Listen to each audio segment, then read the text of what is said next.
அனைவருக்கும் வணக்கம். Island profile context for 14th February. So ரெகுலராக நம்ம கான்டெக்ஸ்ட்டை ஃபாலோ பண்ணுறவங்களுக்கு தெரியும். ஸோ டே டு டே எப்படி வந்து நம்ம கான்டெக்ஸ்ட் வந்து மார்க்கெட் ப்ரொஃபைல் சார்ட்டை நம்ம வந்து ஃபாலோ பண்ண முடியும் அப்படின்ற அந்த சீரியஸில் நம்ம ரெகுலராக அப்டேட் பண்ணிட்டு இருக்கோம். அண்ட் ஆல்சோ இது வந்து என்னது உங்களுக்கான ஒரு லேர்னிங் சீரியஸாக இருக்கும். கிளியருங்களா? நெக்ஸ்ட்டு நேத்தோடைய கான்டெக்ஸ்ட்டுக்கும் இன்னைக்கு மார்க்கெட்டில் நடந்த முக்கியமாக எக்ஸ்பைரி டேயில் நடந்த அப்டேட்டுக்கும் எப்படி உங்களுக்கு லெவல்ஸ் வந்து முதல்ல சிங்க் ஆயிருக்கு அப்படின்றத பார்ப்போம். ஃபர்ஸ்ட் வந்து இன்னைக்கு பேங்க் நிஃப்டி பாருங்க. ஸோ பேங்க் நிஃப்டி நேற்று மார்க்கெட் க்ளோஸ் ஆன இடம் இது. ஓகேங்களா? இன்னைக்கு ஓப்பன் ஆனது எங்க? இந்த ரெஃபரன்ஸ்க்கும் நடுவில் இங்கே தான் மார்க்கெட் ஓப்பன் வச்சு.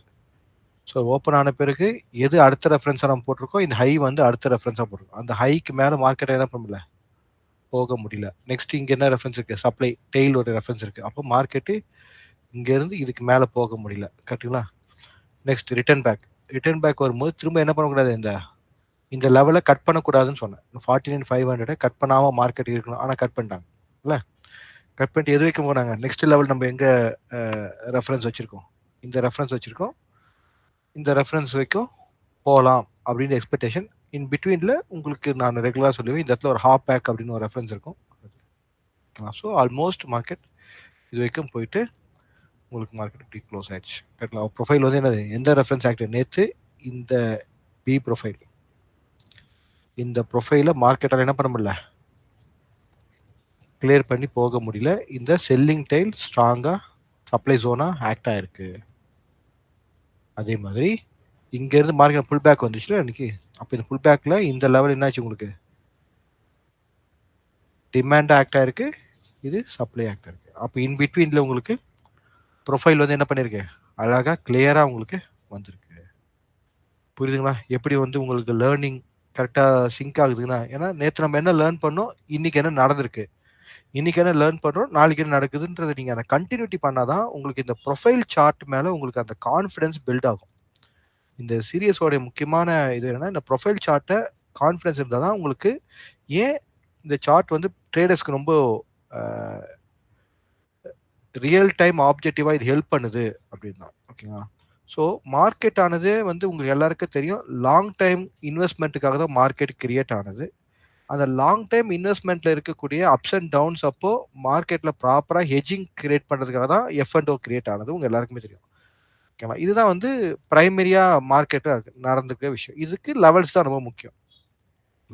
ஆனால் நம்ம என்ன பண்ணுறோம், ஸ்மார்ட்டாக அதுக்குள்ளே போயிட்டு ஸ்கேல்பிங் இன்ட்ராடே எல்லாம் பண்ணிட்டு இருக்கோம். ஓகேங்களா? ஸோ ரிஸ்க் நம்ம தான் எடுக்கிறோம். ஓகே. ஸோ மார்க்கெட் அண்டர்ஸ்டாண்டிங் ரொம்ப இம்பார்ட்டன்ட். நெக்ஸ்ட்டு நிஃப்டியில் நம்ம லேர்னிங் கரெக்டாக இருந்தா அப்படின்னு பார்ப்போம். அப்போ நிஃப்டியை பொறுத்த வரைக்கும் உங்களுக்கு நேத்தோடைய க்ளோசிங் பாயிண்டிங் இருக்குது. மார்க்கெட் எங்கே ஓப்பன் ஆச்சு, க்ளோசிங்க்கு நியராக தான் ஓப்பன் ஆச்சு. அப்புறம் இந்த லோ மார்க்கெட் கிளியர் பண்ணக்கூடாது அப்படின்னா கரெக்டாக மார்க்கெட் அங்கே போய் டெஸ்ட் எடுத்துகிட்டு அப்சைடு போயாச்சு. இந்த டபுள் டிஸ்ட்ரிபியூஷனோட ரெஃபரன்ஸ் உங்களுக்கு ஸ்ட்ராங்காக இருக்கும், இந்த 23,300 ஸ்ட்ராங்காக இருக்கும்னு சொன்னோம். ஸோ அது வரைக்கும் மார்க்கெட் போயாச்சு. போயிட்டு திரும்ப அதனால் நிற்க முடியல, திரும்ப இங்கேயே வந்து ஆல்மோஸ்ட் இந்த இடத்துலேயே க்ளோஸ். அப்போது இதுக்கு கீழே போகலை, இந்த இடம் உங்களுக்கு டிமாண்டாக ஆக்ட் ஆகிருக்கு. இதுக்கு மேலே போகலை, இந்த இடம் உங்களுக்கு சப்ளை ஆக்ட் ஆகிருக்கு. ப்ரொஃபைல் நடுவில் இங்கே கிடச்சிருக்கு. அப்போ நம்ம லேர்னிங் கரெக்டாக ஒர்க் ஆகுதுங்களா உங்களுக்கு? அவ்வளோதான். அப்போ மார்க்கெட் ப்ரொஃபைல் சார்ட்டை வச்சுட்டு நம்ம டே டு டே என்ன பண்ண முடியும், நம்மளால் லெவல்ஸ் மார்க் பண்ணி ட்ரேட் பண்ண முடியும் அப்படின்ற அந்த கான்ஃபிடன்ஸ் உங்களுக்கு கிடைக்குதா, அதுதான் ஃபர்ஸ்ட் பார்ட். ஓகேங்களா? அதுதான் ஃபர்ஸ்ட் பாயிண்ட் உங்களுக்கு புரியணும். அதுக்கப்புறம் இதை டீப்பாக லேர்ன் பண்ணும்போது உங்களுக்கு மோர் பெனிஃபிட் உங்களுக்கு கிடைக்குதான்றதை நீங்கள் டே டு டே வாட்ச் பண்ணும்போது உங்களுக்கு தெரியும். ஓகே. அப்போ இன்னையோட கான்டெக்ட். ஸோ இன்னையோட கான்டெக்ட் போகிறதுக்கு முன்னாடி ஜஸ்ட் நம்ம வீக்லி அப்டேட், டெய்லி அப்டேட் இதெல்லாம் ஒரு வாட்டி பார்த்துடலாம். ஓகே. ஸோ மந்த்லி அப்டேட்டை பொறுத்த வரைக்கும் உங்களுக்கு எப்படி இருக்குது, ஸோ ஏற்கனவே நம்ம டிஸ்கஸ் பண்ணியிருப்போம். இந்த ப்ரொஃபைலில் இந்த இடத்துல மார்க்கெட் ரிப்பேர் ஆகிட்டு இருக்கு, தெரியுதுங்களா? 51,000லேருந்து 49,000 இந்த ரேஞ்ச் தான் என்ன பண்ணிட்டு மார்க்கெட் இப்போதைக்கு பண்ணிட்டு இருக்கு. அதே மாதிரி முக்கியமான டிமாண்ட் ஜோனில் தான் மார்க்கெட் ஒன்று இருக்குது. நிஃப்டி அகெயின் டிமாண்ட் ஜோன் கிட்ட வந்தாச்சு, புல் பேக்கும் நேற்று எடுத்தாச்சு. எடுத்துட்டு 24,000க்கும் 23,000க்கும் மிடில் மார்க்கெட் இருக்கு வீக்லி. ஸோ வீக்லி அப்டேட் பார்க்கும்போது போன போன வாரத்துக்கு உண்டான ப்ரொஃபைலில் மார்க்கெட்டில் என்ன பண்ண முடியல, போன வாரத்துக்கு உண்டான ப்ரொஃபைலில் பிரேக் பண்ண முடியல. அங்கேருந்து ரிஜெக்ட் ஆகி போன வாரத்துக்கு முந்தின வாரத்தோடைய ப்ரொஃபைலோடைய பிஓசியில் உங்களுக்கு சப்போர்ட் எடுத்துட்டு மார்க்கெட் இருக்கு. கிளாரிஃபை பண்ண முடியுதுங்களா இந்த வீக்கு? ஸோ இது கரண்ட் வீக் என்ன நடந்திருக்கு அப்படி போயிட்டு திரும்ப இந்த இடத்துக்கு சப்போர்ட்.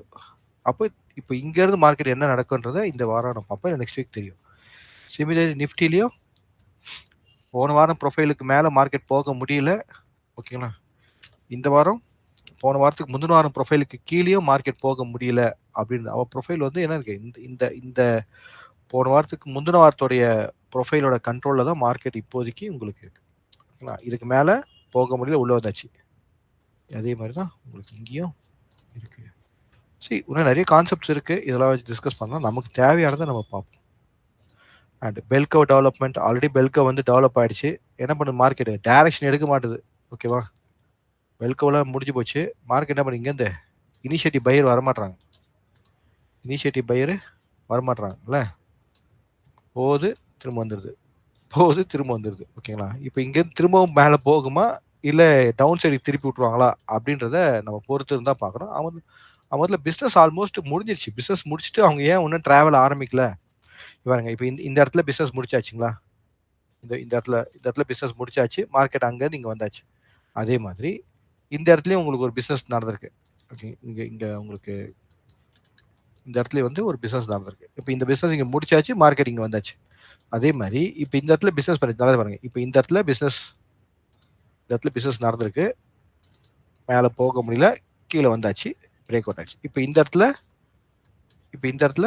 பிஸ்னஸ் நடந்து முடிஞ்சிச்சு, மேலே போக முடியல, கீழே வந்திருக்காங்க. ஆனால் என்ன திரும்ப சப்போர்ட்டாக எடுத்திருக்காங்க, இன்னும் டெவலப் தான் பண்ணிட்டு இருக்காங்க. ஓகேங்களா, அதே மாதிரி பேங்க் நிஃப்டிலையும் பிஸ்னஸ் முடிச்சாச்சு, மார்க்கெட் கீழே வந்தாச்சு. இப்போ பிஸ்னஸ் முடிச்சாச்சு, மேலே போகலை, கீழே வருமா என்னன்றது பார்ப்போம். அப்போது முக்கியமான பாயிண்ட் உங்களுக்கு என்ன இடம், 48,500. அதே மாதிரி இங்கே முக்கியமான இடம் என்னது, 23,000. அதுக்கு பிலோவில் மார்க்கெட் என்ன, ஓடிஎஃப் அதுக்குள்ள அது கீழே மார்க்கெட் போயிட்டு வரலாம். ஆனால் நமக்கு என்ன கொடுக்குற, ஓடிஎஃபோட கன்ஃபர்மேஷன் வரக்கூடாது. இப்போ எப்படின்னா, இதுக்கு கீழே அன்னைக்கு போன அன்னைக்கு உங்களுக்கு மார்க்கெட் குயிக் புல் பேக்ல அப்படியே குயிக் புல் பேக்காக வந்துருச்சு. இன்னைக்கும் குயிக். அதே மாதிரி இங்கே பேங்க் நிஃப்டி பாருங்க, குயிக் புல் பேக்கு அந்த லோவில். அந்த மாதிரி உங்களுக்கு ரிஃப்ளெக்ஷன் இருக்கணும். ஓகேங்களா, ஸோ இதுதான் நம்ம ஆக்ஷன் ப்ராசஸில் டீட்டெயில்டாக படிப்போம். ஓகே, இப்போதைக்கு உங்களுக்கு அண்டர்ஸ்டாண்டிங் இது போடுற மாதிரி தான் இருக்கும். பெல்கோ வந்து எவ்வளோ இம்பார்ட்டன்ஸாக இருக்குன்றது. இன்னும் இதில் நிறைய ஸ்ட்ராட்டஜிவேஷன் கான்செப்ட் இருக்குது, 1SD ஸ்ட்ராட்டஜிவேஷன். அதில் ஒரு ஸ்டெப்பாக மார்க்கெட் எப்படி டெவலப் ஆகுது அப்படின்னு தான் நம்ம பார்க்கணும். அதெல்லாம் நீங்கள் நான் ஆல்ரெடி புக்ஸ் ரெஃபர் பண்ணியிருக்கேன், அந்த புக்ஸ்லாம் நீங்கள் படிச்சிங்கன்னா நிறைய டீட்டெயில்ஸ் உங்களுக்கு தெரியும். ஏன்னா இது வந்து இது சொல்லிக் கொடுக்கும்போது கிளாரிட்டியாக டீட்டெயில்டாக சொல்லிக் கொடுக்கணும். அது அவ்வளோ ஈஸி கிடையாது. ஓகேங்களா, ஸோ முதல்ல சொல்லிக் கொடுக்கணும், அதுக்கப்புறம் அது உங்களுக்கு புரியணும். ஏன்னா இதெல்லாம் சப்ஜெக்டிவ், கிளியராக நான் அக்செப்ட் பண்ணிப்பேன். இதெல்லாம் வந்து சப்ஜெக்டிவான விஷயம் தான். பட் அது ப்ராப்பரான ஒரு கைடன்ஸோட நம்ம ப்ராக்டிஸ் பண்ணும்போது அது ஆப்ஜெக்டிவாக உங்களால் பண்ண முடியும். ஆனால் அகைன் ஐம் டெல்லிங், மார்க்கெட் ப்ரொஃபைலில் நம்ம என்னது ரெஃபரன்ஸ் எல்லாம் நமக்கு ஆப்ஜெக்டிவாக தான் மார்க் ஆகுது. ஓகேங்களா, ஓகே. So that's all. இப்போ நம்ம வந்து க்ளோஸ்டு ரெஃபரன்ஸை மார்க் பண்ணோம். ஸோ அப்போ நம்ம வந்து சார்ட்டுக்கு போயிடலாம். ஓகே, ஸோ பேங்க் நிஃப்டியோடைய ரெஃபரன்ஸ் வந்து நம்ம இப்போ மார்க் பண்ணோம்.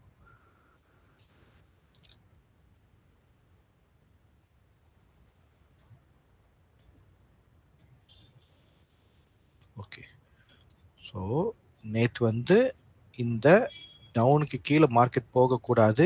ஏன், இந்த இடத்துல என்ன இருக்குது, நமக்கு டிமாண்ட் பாயிண்ட் இருக்குது, தெரியுங்களா. ஸோ இந்த டிமாண்டை அவங்க கிளியர் பண்ணலை, கரெக்டுங்களா. ஸோ ஃபஸ்ட்டு இதை நம்ம மார்க் பண்ணிக்கணும், இந்த டிமாண்டை நம்ம மார்க் பண்ணிக்கணும். இந்த டிமாண்ட் என்ன பண்ணல, அவங்க கிளியர் பண்ணலை. அடுத்தது இந்த பிபிஓசி ஸ்டில் இருக்கு. இன்கேஸ் ஏதாவது ப்ராப்ளம்னா மார்க்கெட் எங்கே வந்து நிற்கும், இங்கே வந்து நிற்கும். ஓகேங்களா, ஸோ இந்த இடத்துல வந்து உங்களுக்கு ஸ்ட்ராங்கான இருக்கு.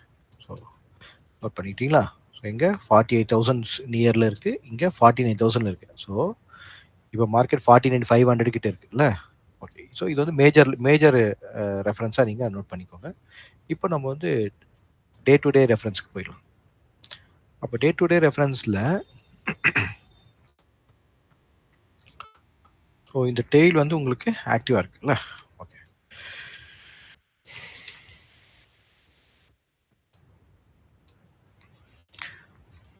ஸோ இப்போ கரண்ட் டே உங்களுக்கு என்ன நடந்தது? Market open. இப்போ கரண்ட் டே மார்க்கெட்டில் உங்களுக்கு என்ன நடந்திருக்குன்றது ஃபர்ஸ்ட் நீங்கள் நோட் பண்ணணும். ஓகேங்களா?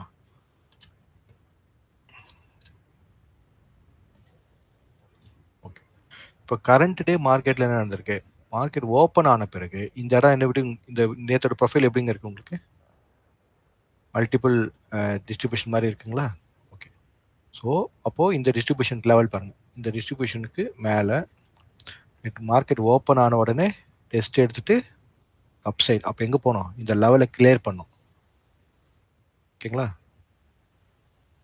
என்ன பண்ணிருக்கு? மார்க்கெட்டு போயிருக்கு, போயிட்டு இங்கே க்ளோஸ், அப்புறம் பி பீரியட் போயிட்டு இப்படி வந்து க்ளோஸ் ஆயிருக்கு. அப்போ என்ன நடக்குது? இந்த டெய்ல் என்ன இருக்கு உங்களுக்கு? ஆக்டிவாக உங்களுக்கு என்ன ஒர்க் ஆகிட்டு இருக்கு? சப்ளையா ஒர்க் ஆயிருக்கு. புரிஞ்சிச்சுங்களா கான்செப்ட்? Okay, fine. ஓகே, திரும்பி வரணும். மார்க்கெட் திரும்பி வரும்போது இது என்ன பண்ணிக்க, மார்னிங்கே வந்து ஓப்பன் டெஸ்ட் டிரைவாக இருக்கிறதுனால இது ஓடிஎஃபோட ரெஃபரன்ஸாக இருந்ததுன்னா என்ன பண்ணக்கூடாது? மார்க்கெட்டை இங்கே இதுக்கு கீழே வந்திருக்கவே கூடாது. ஆனால் என்ன பண்ணிட்டாங்க? ஹெச் பீரியட் வந்துட்டாங்க. ஓகே, வந்துட்டாங்களா? அப்போ என்னாச்சு? இன்னியோட லோ கிளியர் ஆயிடுச்சு. இனி லோ கிளியர் ஆனோன்னு நெக்ஸ்ட் ரெஃபரன்ஸ் எது ஆக்டிவாக இருக்குது? இருப்பாங்க டிஸ்ட்ரிபியூஷன் ரெஃபரன்ஸ். இது வந்து அந்த டேவோட பிஓசியாகவும் இருக்குது. அதே நேரத்தில் இந்த இடத்துல வந்து ஒரு வேல்யூ ஏரியா. ஓகேங்களா? இந்த இடத்துல உங்களுக்கு இப்போ இதுக்கு கீழே மார்க்கெட் என்ன பண்ணும்? இந்த இந்த இந்த இந்த பர்டிகுலர் டிஸ்ட்ரிபியூஷன் கீழே மார்க்கெட் கன்ஃபார்ம் ஆகணும். கன்ஃபார்ம் ஆயிடுச்சா? கன்ஃபார்ம் ஆகும். கிளியருங்களா? கிளாரிட்டி கிடச்சிச்சிங்களா? அப்போ இதெல்லாம் தான் நாளைக்கு என்ன இருக்கும் உங்களுக்கு? ரெஃபரன்ஸாக ஒர்க் ஆகும். இப்போ மார்க்கெட்டு இங்கே முடிஞ்சிருக்கு. இன்னைக்கு மார்க்கெட் என்ன பண்ணிருக்கு? இந்த இடத்துல ஒரு பேலன்ஸ் பண்ணியிருக்கு. அதுக்கப்புறம் எண்ட் ஆஃப் த டே இங்கே ஒரு பேலன்ஸ் பண்ணியிருக்கு. கரெக்டுங்களா? அப்போ மார்க்கெட் இந்த பேலன்ஸ்க்கு மேலே கன்ஃபார்ம் ஆகணும், அப்புறம் இந்த பேலன்ஸ்க்கு மேலே கன்ஃபார்ம் ஆகணும், அப்புறம் இந்த பேலன்ஸ் கீழே கன்ஃபார்ம் பண்ணும். இந்த பேலன்ஸ் தான் உங்களுக்கு எங்கே மேட்ச் ஆகுது? இந்த இருக்கக்கூடிய இது ஒரு மேட்ச் ஆகுது. அதுக்கப்புறம் இந்த பேலன்ஸ்க்கு மார்க்கெட். புரியுதுங்களா? அப்புறம் இங்கே புவர் லோ இருக்கு, அதுக்கு கீழே இங்கே 49,000 இருக்கு, அதுக்கு கீழே 48,000 அந்த லெவல்ஸ் இருக்கு. நடுவில் ஒரு அனாமலி இருக்கு, அது நீங்க பார்த்துக்கோங்க. இப்போ இதுக்கு அபவ்ல எங்க போகணும்? ஸ்டில் இந்த டெய்ல் என்ன பண்ணுது? செல்லிங் டெய்ல் ஆக்டிவா இருக்கு. அகைன் இந்த செல்லிங் டெய்ல் ஆக்டிவா இருக்கு. இந்த ப்ரொஃபைல் என்னது உங்களுக்கு? இது வந்து பெரிய பிபிஓசி ப்ரொஃபைலாவே நீங்க கன்சிடர் பண்ணலாம்னு நேற்று நான் சொல்லியிருந்தேன். கிளியருங்களா? அவ்வளவுதான். இப்போ உங்களுக்கு கிளியரா ரெஃபரன்ஸ் மார்க் ஆயிடுச்சுங்களா? அப்போ ப்ரொஃபைல் என்ன பண்ணிருக்கு? ரிஜெக்ட் ஆகி வந்த ப்ரொஃபைல் ஸ்டில் எஸ்டர்டே ரேஞ்சுக்குள்ள தான் இருக்கு. அப்போ எஸ்டர்டே ரேஞ்சுக்கு மேல மார்க்கெட் என்ன பண்ண விடல? போக விடல. அப்போ ஆல்மோஸ்ட் இந்த ப்ரொஃபைல் என்னது? எஸ்டர்டே ப்ரொஃபைலுக்கு இந்த ப்ரொஃபைல் என்ன ப்ரொஃபைல்? ஆல்மோஸ்ட் இது வந்து ஒரு இன்சைட் ப்ரொஃபைல் தான். கிளியருங்களா? அப்போ நாளைக்கு மார்க்கெட் என்ன ரியாக்ட் பண்ணலாம் அப்படின்ற உங்களுக்கு ரெஃபரன்ஸ் கிடைச்சு, அப்போ மார்க்கெட் எங்கே ஓப்பன் ஆகும்? எப்படி இன்னைக்கு எப்படி இங்கே ஓப்பன் ஆன பிறகு உங்களுக்கு என்ன தெரியுது? இந்த ரெஃபரன்ஸ் தெரிஞ்சுது, இந்த ரெஃபரன்ஸ். இதுக்கு மேலே மார்க்கெட் கன்ஃபர்மேஷன் இருந்தால் கன்ஃபர்மேஷன் இல்லை, இல்லைன்னா திரும்ப உள்ள வருது. உள்ள வரும்போது என்ன பண்ணக்கூடாது? நான் திரும்ப சொல்கிறேன், உங்களுக்கு ஒரு அந்த ஏபி புவரே புவர் லோ அப்படின்ற அந்த ஒரு வீடியோ இருக்கும், அதை போய் நீங்கள் போய் பாருங்கள். உங்களுக்கு இந்த கான்செப்ட் நல்லா உங்களுக்கு புரியும். ஓகேங்களா? ஸோ தட்ஸ் ஆல் இந்த பேங்க் நிஃப்டி. ஏதாவது சர்ப்ரைஸாக இருந்தால் எங்களுக்கு அப்படிங்க? ஒரு சர்ப்ரைஸே இல்லைங்க. ப்ரொஃபைல் ஆல்ரெடி நேற்று ப்ரொஃபைலுக்கு மேலே போக முடியல, ரிஜெக்ட் ஆகுன்னு தெரிஞ்சு போச்சு. தெரிஞ்சுனா இன்னொரு ப்ரொஃபைலுக்குள்ளே தான் வரும், உள்ளே வந்துருச்சு, அவ்வளோ ரேஞ்சுக்குள்ளே இருக்குது. அவ்வளோதான். அப்போ எங்களுக்கு ஓடிஎஃப் இல்லை. எஸ்டர்டே ப்ரொஃபைலுக்கு மேலே ஓடிஎஃப் இல்லை. இந்த ஏ அந்த பி பீரியட் என்ன அதில் ப்ராப்பராக இங்கே கன்வெர்ட் ஆகலை. ஓகேங்களா? அப்போ இந்த இந்த சி என்ன மாறிச்சு? நமக்கு ஃபெயில்டு ஆக்ஷன் ரெஃபரன்ஸாக மாறிடுச்சு. அப்போ ஃபெயில்டு ஆக்ஷன் ஆனால் என்ன ஆகும் அப்படின்னு நாங்கள் ஃபாலோ பண்ணுவோம். கரெக்டாக அது நடந்துச்சு. கிளியருங்களா? ஃபைன். ஸோ இதுதான் இன்னைக்கு learning from bank Nifty script. Okay, Nifty script. ஓகேவா? ஒரு சிலர் கமெண்ட்ஸ் போட்டிருந்தீங்க, வேறு ஏதாவது ஸ்டாக்ஸ் சொல்லுங்கள். சாரி, நாங்கள் வந்து 1 மார்க்கெட் ப்ரொஃபைல் லேர்னிங், அதுக்கப்புறம் மென்டார்ஷிப்பில் நாங்கள் ஆப்ஷன் ஸ்ட்ராட்டஜிஸ் அண்ட் அட்ஜஸ்ட்மெண்ட்ஸ். இது வந்து இப்போ ஏன்னா நிறைய பேர் கேபிட்டல் லூஸ் பண்ணுறது என்னது? ப்ராப்பரான ஸ்ட்ராட்டஜி போட தெரியாமல் அவங்க மார்க்கெட்டில் கேபிட்டல் லூஸ் பண்ணுறாங்கன்னா அதுதான் நாங்கள் வந்து லேர்னிங்காக ஃபிக்ஸ் பண்ணியிருக்கோம். ஓகேங்களா? ஸோ இங்கே அதே மாதிரி சார்ட்டில் வந்து எங்களுக்கு மார்க்கெட் ப்ரொஃபைல் சார்ட்டில் எங்களுக்கு நல்ல ஒரு பிலீவ் கான்ஃபிடென்ஸ் இருக்குது. அதனால் அதை நாங்கள் ஷேர் பண்ணுறோம். ஸோ இந்த நாலேஜ் வந்து நீங்கள் எடுத்துக்கிட்டீங்க அப்படின்னா நீங்கள் எந்த சார்ட்ல வேணால் அப்ளை பண்ணுங்க, ஸ்டாக்ஸ் எதில் வேணால் நீங்கள் அப்ளை பண்ணுங்க, எல்லாத்துலேயும் ஒரே மாதிரி. அப்போது இன்னியோட ப்ரொஃபைல் வந்து இங்கே லோவில் என்ன இருக்குது, நேற்று இதில் சப்போர்ட் பண்ணி இந்த இடம் நம்ம மார்க் பண்ணியிருந்தோம்.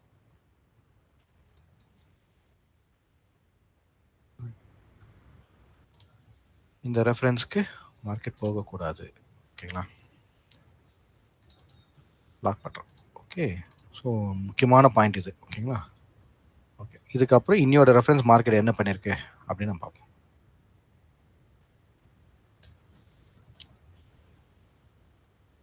Okay, fine. இப்போ உங்களுக்கு கிளியராக இருக்கு.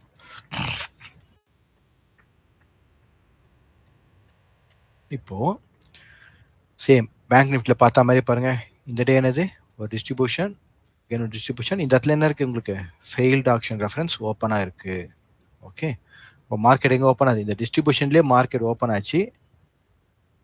டிஸ்ட்ரிபியூஷன் கீழே போகலை, டெஸ்ட் எடுத்துட்டு மேலே வந்தாச்சு. டேவோட ஹையை மார்க்கெட் கிளியர் பண்ணியாச்சு. கிளியர் பண்ண பிறகு அடுத்த ரெஃபரன்ஸ் எதுங்க, இது கிளியர் பண்ண அடுத்த ரெஃபரன்ஸ் எதுங்க, இங்கே பாருங்க இருக்குங்களா டிஸ்ட்ரிபியூஷனு. அகெயின் இங்கே என்ன இருக்குது உங்களுக்கு, ஒரு அனாமலி இருக்குது, செல்லிங் சிங்கிள் பிரிண்ட் இருக்குது. அப்போது இந்த ரெஃபரன்ஸை மார்க்கெட் என்ன பண்ணல, கிளியர் பண்ண முடியல.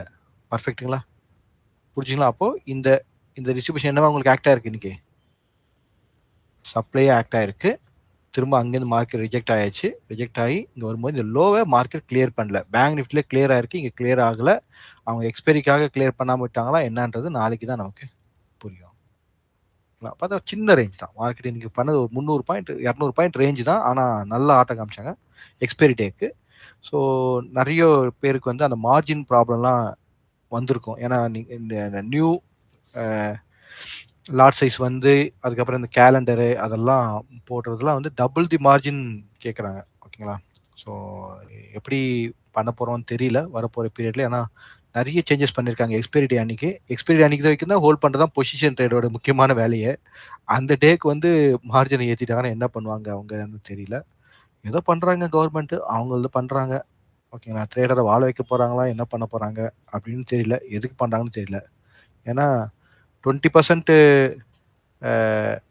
பேலன்ஸ் வச்சுட்டு ஸ்ட்ராட்டஜி போடுறோம். ஆனால் மார்னிங் வந்து மார்க்கெட் ஓப்பன் ஆகும்போது 20% வந்து மார்ஜின் ஷார்ட்டேஜ்னு போடுறாங்க. புரியுதுங்களா, அந்த மாதிரி மெசேஜ் பண்ணுறாங்க. அந்த அளவுக்கு வந்து நிறைய சேஞ்சஸ் பண்ணியிருக்கிறாங்க.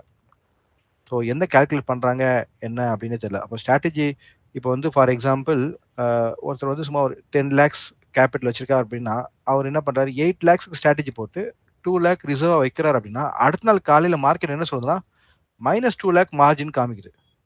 அப்போது இந்த ஸ்ட்ராட்டஜி என்ன பண்ண வேண்டியதாக இருக்குது, பிரேக் பண்ணி ரீபில்டு பண்ண வேண்டியதாக இருக்குது. அது டெஃபினட்டாக ட்ரேடருக்கு, ஐ மீன் பொசிஷன் ட்ரேடருக்குலாம் பெரிய மைனஸாக இருக்குது. இவங்க வந்து ட்ரேடருக்கு ஹெல்ப் பண்ணுறாங்களா இல்லை அவங்கள பயமுறுத்தி வெளியே அனுப்புறாங்கன்னு தெரியல. ஓரளவுக்கு விஷயம் தெரிஞ்சுங்க அந்த அட்ஜஸ்ட்மெண்ட் கடைசி நேரத்தில் ஸ்ட்ராட்டஜியை மாற்ற முடியாது, எக்ஸ்பைரி அன்னிக்கலாம். ஸோ நிறைய இருக்குது. அப்போ இனிமேல் நாங்கள் என்ன பண்ணோம்னா 60% கேபிட்டல் யூட்டிலைஸ் பண்ணி மீதி 40% ரிசர்வ் வைக்கணும் போடுது. அப்போ தான் வந்து ட்ரேடிங்கே பண்ண முடியும்னு நினைக்கிறேன். ஓகேங்களா, so not sure SEBI is helping to traders or destroy the ட்ரேடர்ஸான்னு தெரில. ஏன்னா இன்ட்ராடே ஸ்கேல்பர்ஸு தப்பு, அது வந்து கொஞ்சம் ரிஸ்கானது. ஆனால் ப்ராப்பராக மார்க்கெட் அண்டர்ஸ்ட் பண்ணி பொசிஷன் ட்ரேடாக பண்ணுறவங்களுக்கு இந்த மாதிரி லாஸ்ட் எக்ஸ்பீரியும் அதே ப்ராப்ளம் இருந்தது, இந்த எக்ஸ்பீரி அதே ப்ராப்ளம் வருது. ஸோ லாஸ்ட் எக்ஸ்பீரியாவது கொஞ்சம் டிஃப்ரென்ஸ் இருந்தது, ஓகே நம்ம ஏன்னா இந்த எக்ஸ்பீரி ரொம்ப ஃபஸ்ட்டாக அவங்க பண்ணுற மாதிரி தெரியுது. ஸோ சம்திங் ஏதோ நடக்குது நமக்கு தெரியாமல், ஆனால் நாங்கள் டெக்னிக்கலாக ஃபாலோ பண்ணுறோம். Okay, clear. So thank you for வாட்சிங். Will see on tomorrow.